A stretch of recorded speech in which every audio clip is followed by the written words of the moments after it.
Robin Me McLean is an Australian author of books for children. She was born on 20th Feb 1936 in New South Wales and now resides near Melbourne. Her writing often features young protagonists who rebel against their structured environment. In this poem, the title and the last phrase, Amanda, is used with an exclamation mark, which shows the irritation and frustration of the parents. There are 7 stanzas in this poem. The first, third, fifth, and seventh stanzas are made up of 4 lines each and are spoken by Amanda's mother or elders. The second, fourth, and sixth stanzas are made up of 3 lines each and are spoken by Amanda herself. In this way, the entire poem is written in 25 lines. This poem is written in 2 settings. In the first setting, Amanda is guided by her mother or her elders and is repeatedly instructed for some reason or the other. And in the second setting, she goes to another world and thinks how happy I would have been if I were a mermaid, orphan, and Rapunzel.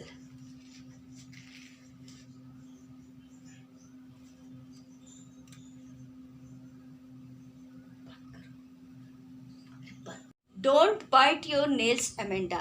Amanda की माँ उससे कहती है कि तुम अपने दांतों से अपने नाखूनों को मत काटो। Don't hunch your shoulders Amanda, और हंच मीन्स होता है बेंड करना। और अमेंडा की माँ उससे कहती है कि अपने शोल्डर्स को भी मत झुकाओ, क्योंकि जब शोल्डर झुक जाते हैं तो उनसे हमारा पॉस्चर भी खराब हो जाता है। Stop that slouching and sit up straight Amanda. और जब वो आराम से इधर उधर सुस्ती से बैठती है तो उसकी माँ उससे कहती है कि तुम सीधे बैठो Amanda. There is a language emerald sea where the sole inhabitant is me, a mermaid drifting blissfully. और जब उसकी माँ उसको इस तरह से डांटती है या निर्देश देती है या उसके बड़े लोग उससे कहते हैं, तो वो किसी दूसरे ही वर्ल्ड में, किसी दूसरे ही संसार में चली जाती है और सोचती है काश कि वो एक मरमेड होती और एक हरे रंग के समुद्र में, जो बिल्कुल शांत जगह है, वहाँ पर वो अकेली रहती और वो उस पानी में तैरती रहती। Did you finish your homework Amanda, did you tidy your room Amanda, I thought I told you to clean your shoes Amanda. और इन पंक्तियों में वो ये कहते हैं, उसकी माँ कहती है, उसको समझाती है, उससे पूछती है, क्या तुमने अपना काम पूरा कर लिया है Amanda?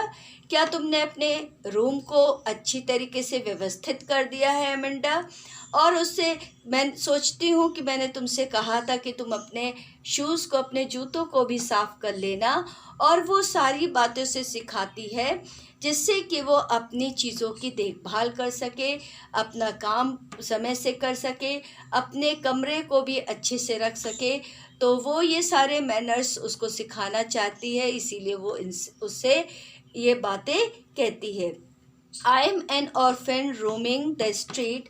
I patterned soft dust with my hushed bare feet. The silence is golden, the freedom is sweet. और जब वो उसके माँ उससे ये सारी बातें पूछती है, उस समय में वो उसकी डांट को नहीं सुन रही होती है, परंतु उसका मन कहीं और होता है।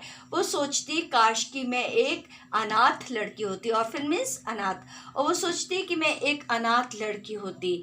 और जबकि ये सोचना बहुत गलत है बच्चों के लिए, पर वो छोटी है और ज़्यादा जब उसको निर्देश दिया जाता है तो वो यही सोचती है और सोचती है कि अगर मैं एक अनाथ बच्ची होती तो सड़कों पर जो है घूमती रहती, फ्रीली घूमती रहती, और अपने मुलायम मुलायम जो नंगे पैर हैं उनसे उस मुलायम सी धूल के अंदर जो है अपने पैरों के निशान भी बनाती।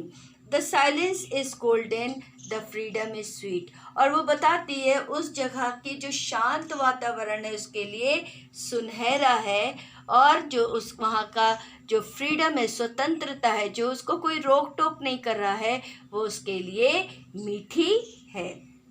Remember your acne Amanda, will you don't eat the chocolate Amanda, remember your acne Amanda, will you please look at me when I am speaking to you Amanda.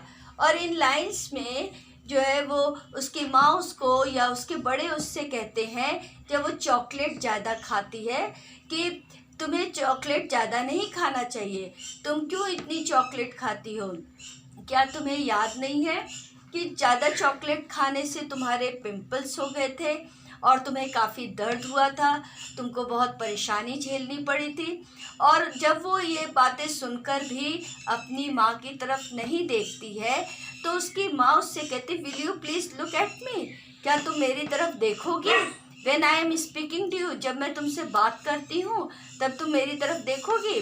I am Rapunzel, I have not a care, life in a tower is tranquil and rare, I'll certainly never let down my bright hair। और वो उस समय में भी यही सोच रही थी, काश कि मैं रेपेंजल होती। रेपेंजल के एक स्टोरी में एक करेक्टर है जिसमें एक राक्षसनी जो होती है वो एक छोटी लड़की को अपने बहुत बड़े टावर पे कैद करके रख लेती है, और वो उसके बहुत लंबे लंबे बाल हैं। जब भी उसको मिलना होता था तो वो उससे कहती थी तुम अपने बाल नीचे गिरा दो, और जब वो नीचे गिराती थी तो उसी के बाल की चोटी से वो ऊपर चढ़ जाया करती थी, और वो रेपेंजल वहाँ पर अकेले रहती थी। तो वो ये सोचती है, काश कि मैं रेपेंजल होती और जो है आई हैव नॉट केयर, तो मैं किसी की भी परवाह नहीं करती और मेरी पूरी ज़िंदगी उस शांत टावर पर अकेले ही बीत जाती, और जहाँ पर बहुत ही दुर्लभ लोग रहते हैं। I will certainly never let down my bright hair, और मैं कभी भी किसी के लिए अपने लंबे सुनहरे बालों को कभी भी नीचे नहीं गिराती। Stop that sulking at once Amanda, you are always so moody Amanda, anyone would think that I nag at you Amanda. और सल्किंग मीन्स होता है कि वो बड़बड़ा रही, मतलब गुस्से में है, और गुस्से में जो है वो उसके अब मनी मन जो है वो बुदबुदा रही है। तो उसकी माँ उसके चेहरे के एक्सप्रेशंस को देख लेती है, और या उसके बड़े भी देख लेते हैं और उससे कहते हैं कि तुम जो है ये बुड़बुड़ाना, मन ही मन में बुड़बुड़ाना छोड़ दो, एकदम छोड़ो इसको। You are always so moody, तुम बहुत ही बैड टेम्पर्ड की हो गई हो, और तुम बहुत ही ज़्यादा ऐसे विम्सिकल हो गई हो कि तुम हमेशा जो है अपने ही मूड में रहती हो। Anyone would think that I nag at you Amanda. उसकी माँ उससे कहती है कि जो भी जो है तुम्हें देखता होगा तो वो ये सोचता होगा कि मैं तो तुम्हें हमेशा ही डांटती रहती हूँ।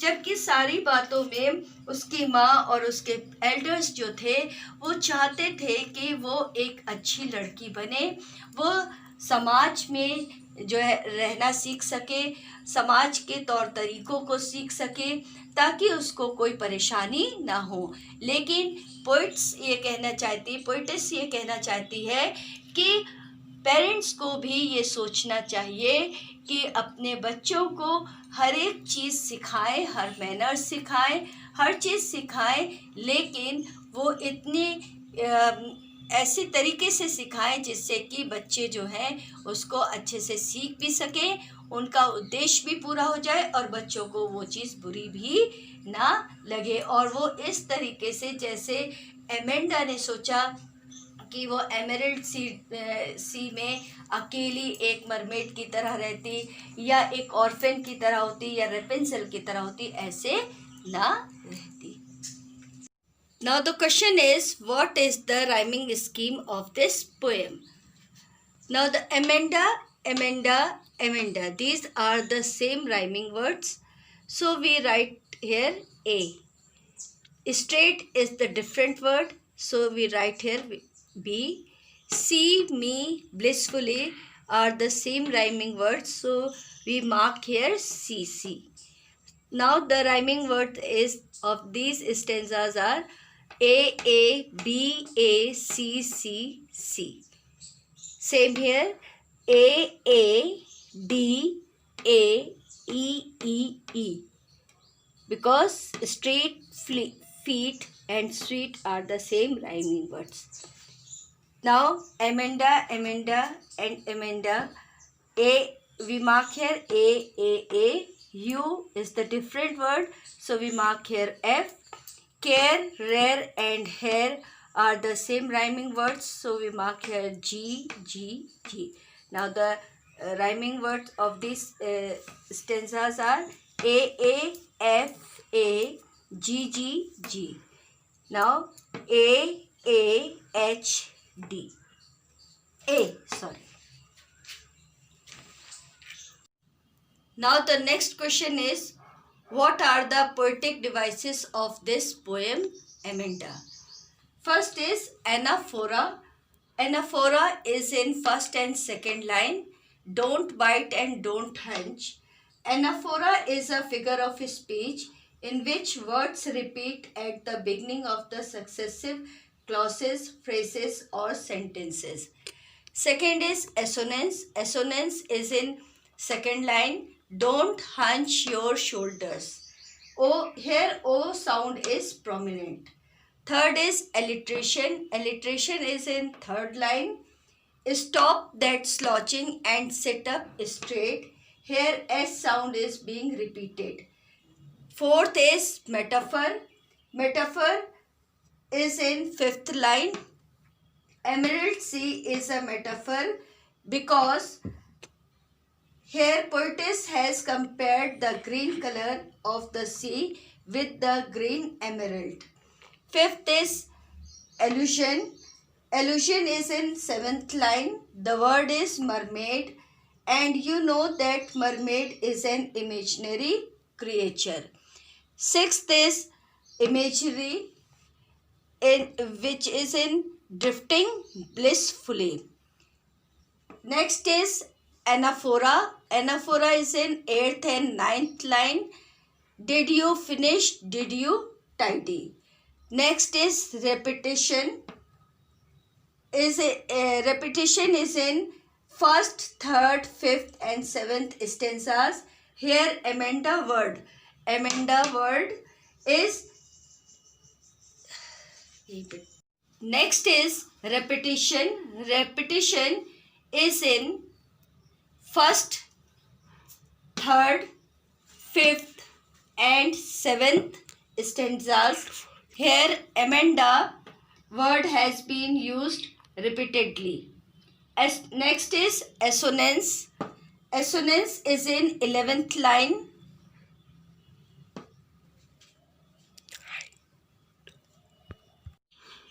Next is assonance. Assonance is in 10th line. I thought I told you to clean your shoes. Here O sound is prominent. Next is metaphor. Metaphor is in 14th line. The silence is golden. Silence is said to be glorious like golden color. The freedom is sweet. Freedom is said to be sweet in taste. Next is assonance. Assonance is in 17th line. Will you please look at me when I am speaking to you? Here E and O. E and O. E and O sound is prominent. Next is consonance. Consonance is in 19th, 20th, 28th and 21st line. Here R sound is prominent. Next is alliteration. Alliteration is in 22nd line. Stop that sulking at once, Amanda. Here S sound is repeated. Video was helpful for you. Hit the like button and subscribe to my channel and press the bell icon so that you get updated whenever I upload a new video. Till then, keep learning and keep